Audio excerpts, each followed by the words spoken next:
दोस्तों, Iran Israel America का युद्ध रुकना तो दूर की बात है, ये बेहद ही खतरनाक मोड़ पर आ चुका है। मैं आपको फटाफट से पहले अपडेट दे देती हूं कि मैं इस वीडियो में आपको क्या दिखाने वाली हूं। सबसे पहले डोनाल्ड ट्रंप ने धमकी दी है 48 घंटे के अंदर ईरान स्ट्रेट ऑफ हॉर्मुज को खाली करे, और अगर नहीं किया तो फिर क्या होगा ये मैं वीडियो में बताऊंगी। दूसरी धमकी ईरान ने दी है। ईरान ने कहा कि अगर आप हमारे किसी भी इंफ्रास्ट्रक्चर को हाथ लगाओगे ना, तो फिर आप समझ लेना कि खाड़ी के देशों में हम इतनी तबाही, इतना तांडव मचाने वाले हैं कि आपसे झेलते हुए नहीं बनेगा।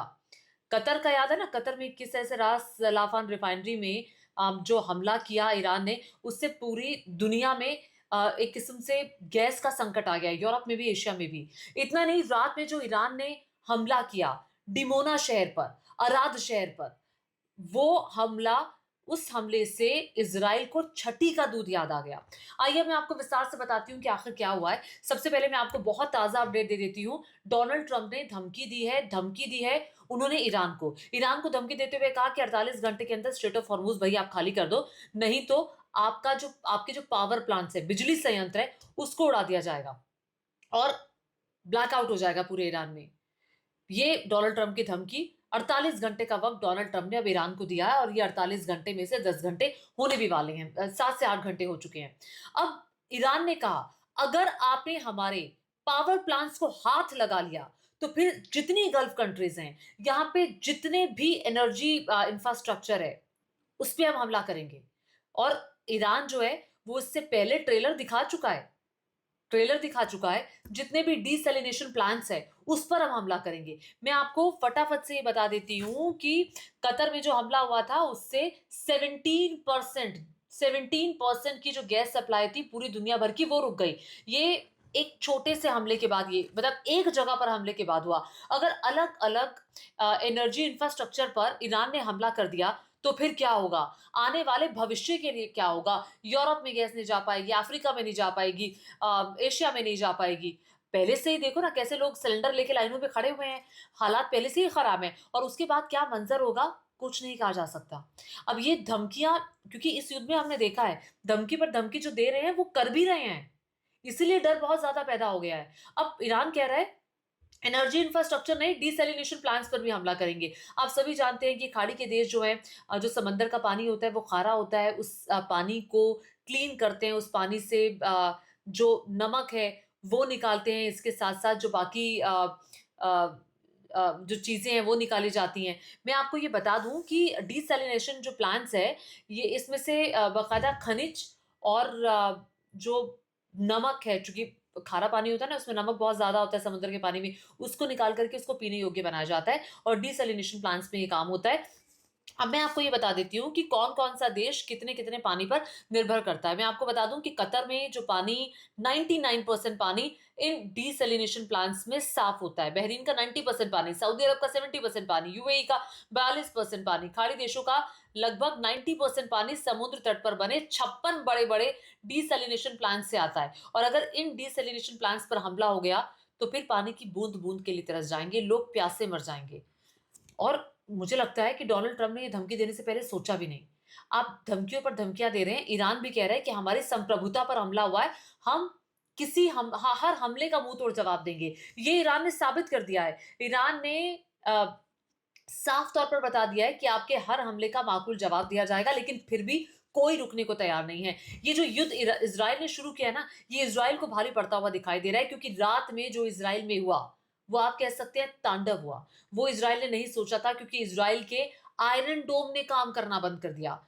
डिमोना शहर, जहां पर इजराइल का न्यूक्लियर प्लांट है, वहां पर हमला हुआ। वहां से जो भयावह तस्वीरें आ रही हैं वो भी आप जरा साथ साथ देखते जाइए। अराद पे हमला हुआ, अराद और डिमोना पर हमला हुआ। और मैं आपको बता दूं, एक साथ ईरान और हिजबुल्ला, मतलब कि कोऑर्डिनेटेड एक किस्म से जो हमला था वो किया जा रहा था। इधर से हिजबुल्ला जो दक्षिणी इजराइल है उसको निशाने पर लिए हुआ था, इधर से ईरान हमले कर रहा था। एक के बाद एक मिसाइलें गिर रही थी, ड्रोन्स गिर रहे थे, और आयरन डोम ने काम करना बंद कर दिया। ये इजराइल के लिए सबसे खतरनाक बात है। आयरन डोम को किस तरह से ईरान ने अपने हमलों में उड़ाया। पहले आयरन डोम को टारगेट किया, यूएस के मिलिट्री बेसिस पे जितने कम्युनिकेशन के माध्यम है उनको ध्वस्त किया, ताकि फिर उसके बाद जो वो हमला करेंगे वो सटीक हमला होगा और फिर वो जाकर के डिस्ट्रक्शन करेगा। शुरुआत में इसी वजह से चूँकि आयरन डोम काम कर रहा था, डिस्ट्रक्शन कम हो रहा था और अब डिस्ट्रक्शन की जो संख्या है वो साइट्स जो हैं वो बढ़ती जा रही हैं। जो डिमोना में हमला हुआ ये ज़रा आप तस्वीरें ज़रा देखते जाइए, किस तरह से लोग घर के अंदर बैठे हुए थे, एक महिला टीवी देख रही हैं और अचानक से जो मिसाइल है वो पास में गिरती है और वो डर जाती हैं, घर की खिड़कियाँ टूट जाती हैं। कोई घर में बैठा हुआ काम कर रहा था क्योंकि सबसे ज़्यादा दिक्कत तो ये है ना कि जो बुज़ुर्ग घर में हैं, वो तुरंत जब सायरन बजता है तो घर के बाहर नहीं निकल सकते। अब एक-एक करके मैं आपको सारा जो हाल है वो दिखा देती हूँ। देखिए, सऊदी अरब के डिमोना मिलिट्री ने शनिवार को कल ही कहा था कि रियाद इलाके की तरफ 3 बैलिस्टिक मिसाइलें लॉन्च की गई हैं, जिनमें से एक को एयर डिफेंस ने रोक दिया और बाकी 2 सुनसान इलाके में गिर गई। वो सुनसान इलाके में गिरी और उसके बाद जो जो आस-पास की बिल्डिंग्स थी उसमें भारी नुकसान हुआ और कहा जा रहा है कि 100 से ज़्यादा लोग ज़ख्मी हुए हैं।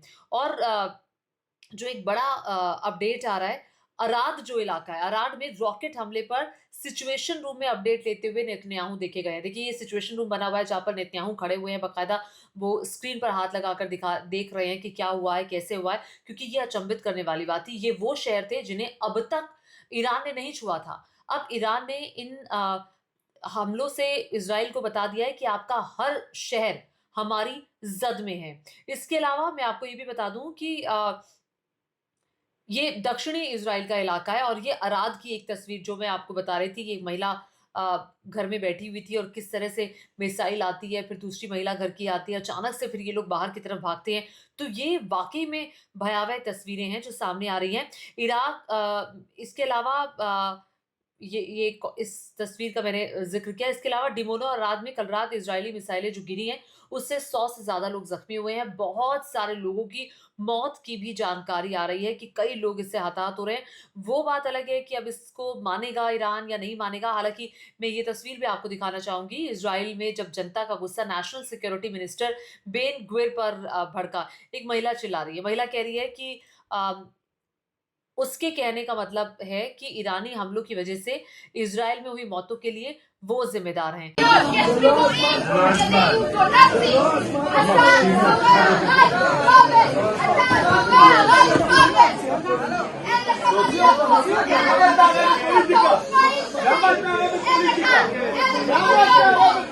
कि देखिए ये महिला कैसे चिल्ला रही है, भिड़ रही है और चूँकि जब कोई अपने को खोता है, जब लोगों की आम ज़िंदगी में अड़चन आती है, तो लोगों को दिक्कत होती है और ज़ाहिर तौर पर यहाँ पर दिक्कत हो रही है क्योंकि पता नहीं कब सायरन बज जाएगा, बंकर के अंदर जाना होगा, अचानक से मिसाइल आ जाएगी, आयरन डोम ने काम करना बंद कर दिया क्योंकि अब तो सायरन भी नहीं बज रहे हैं। अब मैं आपको बता दूँ कि ट्रम्प का 48 घंटे का अल्टीमेटम, अब आगे क्या होगा? ये सबसे बड़ा सवाल है और इस बीच खबर जो है, वो एक भयावह खबर ये आ रही है कि ब्रिटेन ने यूके ने अरब सागर में न्यूक्लियर सबमरीन भेजी है। अगर लड़ाई बढ़ी तो ईरान पर हमले के लिए तैयार है। ये वो ब्रिटेन है जो पहले मना कर रहा था कि हम हमले में नहीं जाएँगे। ये वो ब्रिटेन है जो पहले कह रहा था कि हम इस अनैतिक लड़ाई में यूएस का साथ नहीं देंगे। फिर देख लिया ना आपने किस तरह से साथ देता हुआ अब बी-2 बॉम्बर की तैनाती तो हो ही गई है और अब सबमरीन भी उन्होंने खड़ा कर दी क्योंकि जो मिलिट्री बेस है यूके और यूएस का उस पे ईरान ने हमला किया। अब मैं आपको एक बात बता दूँ कि ये जो डिमोना शहर है, ये डिमोना शहर पर हमला का क्या मतलब है? डिमोना शहर में परमाणु प्लांट है इज़राइल का। इसलिए इस शहर में जो हमला है ना, वो ये बताता है या ईरान ने ये बताने की कोशिश की है कि ये हमारा जो शहर नतान्ज था, जो परमाणु संयंत्र जहाँ पर चलता है, आपने वहाँ पर हमला किया, तो इसका हम बदला लेंगे। हर हमले का जवाब ईरान दे रहा है और ईरान ये कह रहा है कि शुरुआत हम नहीं कर रहे, शुरुआत आप कर रहे हैं। अब भी जो डोनाल्ड ट्रम्प ने धमकी दी है, उसमें ईरान ने कहा है कि अगर आपने परमाणु संयंत्रों पर अगर हमारे बिजली प्लांट्स पर हमला किया, तो फिर हम डीसैलिनेशन प्लांट्स और आपके एनर्जी सेक्टर को उड़ा देंगे। जितने भी गल्फ कंट्रीज में बने हुए हैं। अब आप इसे समझ सकते हैं कि ईरान हर हमले का माकूल जवाब दे रहा है, लेकिन एक व्यक्ति का जो सनकपन है, डोनाल्ड ट्रम्प का जो सनकपन है, नेतन्याहू का जो सनकपन है, ये पता नहीं कहाँ जाकर रुकेगा। और ये सनकपन बढ़ता जा रहा है, युद्ध रुक नहीं रहा है, हर रोज कह देते हैं कि अब हम इनके परमाणु प्लांट पर हमला नहीं करेंगे, यहाँ हमला नहीं करेंगे, फिर हमला हो जाता है। ये दुनिया को कहाँ झोंकना चाहते हैं? क्या एक तीसरा विश्व युद्ध चाहते हैं? ये चाहते क्या हैं? अभी मैं आपको ये बता दूँ कि जो चेर्नोबिल में जिस तरह से रेडिएशन हुआ था, उसको दुनिया नहीं भूल पाई है। दुनिया नहीं भूल पाई है, सोचिए। यहाँ पर न्यूक्लियर प्लांट्स जहाँ पर लगे हुए हैं, वहाँ पर आप हमले कर रहे हैं। आपने नातान्स पर हमला कर दिया, इज़राइल ने कर दिया, बिना सोचे-समझे कि अगर रेडिएशन होगा तो फिर क्या प्रभाव उसका हो सकता है? कितने लोग उसकी ज़द में आएँगे, कितनी ज़िंदगियाँ चली जाएँगी। फिर ईरान ने हमला किया। ईरान ने हमला करके उस शहर पर ये बता दिया कि आपके न्यूक्लियर प्लांट के शहर में हम सुनसान इलाके में हमला कर रहे हैं, अगर कुछ हुआ, अगर भविष्य में कुछ हुआ तो फिर आपके न्यूक्लियर प्लांट पर हमला कर देंगे, फिर मत कहिएगा। तो ये युद्ध बहुत भयावह होता जा रहा है, हर दिन के साथ, और मुझे लगता है कि अब ये युद्ध रुकना चाहिए, थमना चाहिए। ये सब चाहते हैं, क्योंकि हर देश इसको झेल रहा है। ये केवल वेस्ट एशिया की लड़ाई नहीं है, ये एशिया के बाकी हिस्सों में भी आ रही है, ये पूरे यूरोप को जद में ले रही है, ये पूरी दुनिया को जद में ले रही है, क्योंकि एनर्जी की भयंकर कमी हो रही है, एलपीजी की कमी हो रही है। पेट्रोल, डीज़ल महँगा होता जा रहा है, लोगों की आम ज़िंदगी जो है, वो मुसीबत में आ गई है। खैर एनीवेज़, आप मेरे इस वीडियो को शेयर ज़रूर करिएगा। आपको मेरा ये वीडियो कैसा लगा नीचे कमेंट करके ज़रूर बताइएगा, और साथ ही साथ मेरे चैनल को सब्सक्राइब करना मत भूलिएगा। धन्यवाद।